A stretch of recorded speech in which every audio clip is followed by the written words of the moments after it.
ایک شخص مسجد میں نماز ادا کرنے کے لیے اندھیری رات میں گھر سے نکلا۔ اندھیرے کی وجہ سے ٹھوکر لگی اور وہ منہ کے بل کیچڑ میں گر گیا۔ کیچڑ سے اٹھ کر وہ گھر واپس گیا اور لباس تبدیل کر کے دوبارہ مسجد کی طرف چل دیا۔ ابھی چند ہی قدم چلا تھا کہ دوبارہ ٹھوکر لگی اور وہ دوبارہ کیچڑ میں گر گیا۔ کیچڑ سے اٹھ کر وہ ایک بار پھر گھر گیا اور لباس تبدیل کر کے مسجد جانے کے لیے دوبارہ گھر سے نکل آیا۔ اپنے گھر کے دروازے پر اسے ایک شخص ملا جو اپنے ہاتھ میں ایک روشن چراغ تھامے ہوئے تھا۔ چراغ والا شخص چپ چاپ نمازی کے آگے آ گیا اور کہا، آئیے میں آپ کی مدد کرتا ہوں۔ اس بار چراغ کی روشنی میں نمازی کو مسجد تک پہنچنے میں کسی دشواری کا سامنا نہ کرنا پڑا اور وہ باخیریت مسجد تک پہنچ گیا۔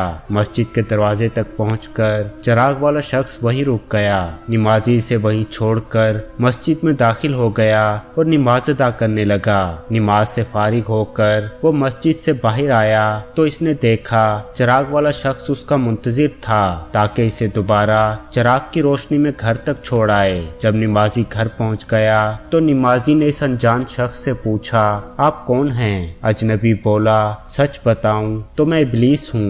نمازی کی حیرت کی انتہا نہ رہی۔ اس نے پوچھا، تجھے تو میری نماز رہ جانے پر خوش ہونا چاہیے تھا، پھر تو چراغ کی روشنی میں مجھے مسجد تک کیوں لایا؟ ابلیس نے جواب دیا، جب تجھے پہلی ٹھوکر لگی تو اللہ نے تیرے عمر بھر کے گناہ معاف فرما دیے، جب دوسری ٹھوکر لگی تو تیرے سارے خاندان کو بخش دیا۔ مجھے فکر ہونے لگی کہ اب اگر تو ٹھوکر کھا کر گرا تو کہیں اللہ تیرے سارے گاؤں کی مغفرت نہ فرما دے، اس لیے چراغ لے کر آیا ہوں کہ تو بغیر گرے مسجد تک پہنچ جائے۔ اللہ جسے پسند کرتا ہے تو اسے ہر مشکل سے نکال کر اس کی مدد کرتا ہے، تو آپ بھی اللہ کے ساتھ ہو جائیں اور نیک بنیں۔ دوستو، اس حکایت سے ہمیں کتنا خوبصورت سبق ملتا ہے کہ اللہ تعالیٰ کے نزدیک نماز کا کتنا بڑا اجر ہے۔ اللہ ہم سب کو 5 وقت کی نماز ادا کرنے کی توفیق عطا فرمائے، آمین۔